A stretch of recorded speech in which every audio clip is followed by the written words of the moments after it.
اسی علاقے میں قہر سالی تھی اور جانور سب کچھ کھا کر فارغ ہو گئے تھے، مزید کچھ کھانے کو راہ ہی نہ تھا۔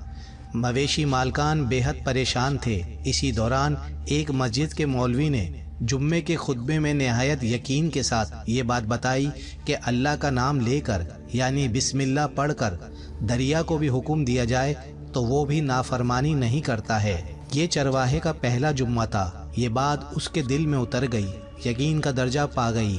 اس نے واپس آ کر اپنی بکریاں کھولی اور سیدھا دریا پر چلا گیا۔ اونچی آواز سے بسم اللہ الرحمن الرحیم پڑھا اور دریا کو کہا کہ وہ اپنی بکریاں چرانے جا رہا ہے، اپنے اوپر سے گزرنے دے۔ یہ کہہ کر اس نے اپنی بکریوں کو ہانکا اور دریا پر چلتا ہوا دریا پار کر گیا۔ علاقہ گھاس سے بھرا پڑا ہوا تھا، درختوں کے پتے بھی سلامت تھے کیونکہ کسی کو یہاں تک آنے کی رسائی نہیں تھی۔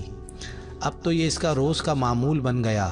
وہ بکریاں پار چھوڑ کر واپس آ جاتا اور شام کو جا کر بکریاں واپس لے آتا۔ اس کی بکریوں کا وزن دگنا چگنا ہو گیا۔ لوگ چونک گئے اور اس سے پوچھا کہ وہ اپنی بکریوں کو کیا کھلاتا ہے۔ وہ سیدھا سادہ تھا اور صاف دل نوجوان تھا۔ اس نے صاف صاف بات بتا دی کہ جناب، ہم تو دریا پار کر کے اپنی بکریاں چرانے لے جاتے ہیں۔ یہ بات سب نے سنی مگر کسی نے یقین نہیں کیا کیونکہ یہ ناقابل یقین بات بھی، مگر بات ہوتے ہوتے مولوی صاحب کے پاس پہنچ گئی۔ مولوی صاحب نے اس چرواہے کو بلایا اور سارا ماجرا پوچھا۔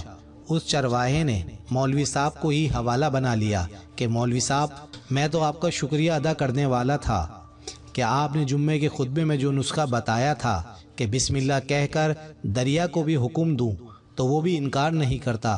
مولوی صاحب حیرت سے اس کے چہرے کو دیکھتے رہے۔ مولوی صاحب نے کہا، بھائی صاحب، ایسی باتیں تو ہم ہر جمعے میں کرتے ہیں۔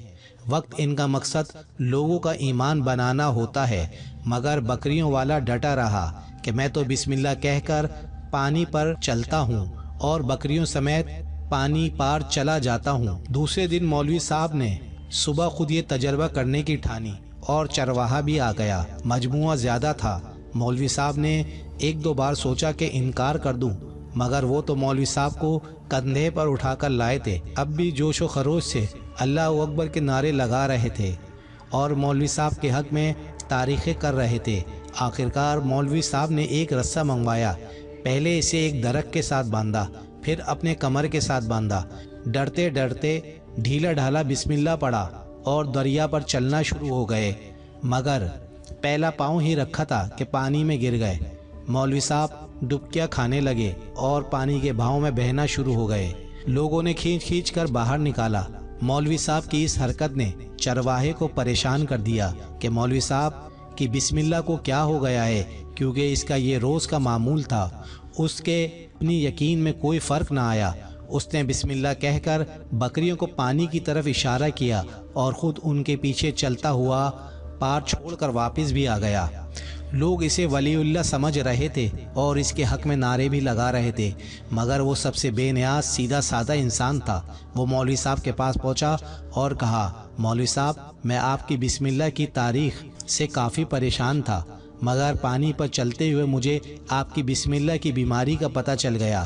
اس چرواہے نے درخت سے بنی رسی کی طرف اشارہ کیا اور کہا، مولوی صاحب، یہ ہے آپ کی بسم اللہ کی بیماری۔ آپ کی بسم اللہ کی برکت کو یہ رسہ لے گیا۔ آپ کو اللہ اور بسم اللہ سے زیادہ اس رسی پہ بھروسہ تھا، لہذا اللہ نے بھی آپ کو اور رسی کے حوالے کر دیا۔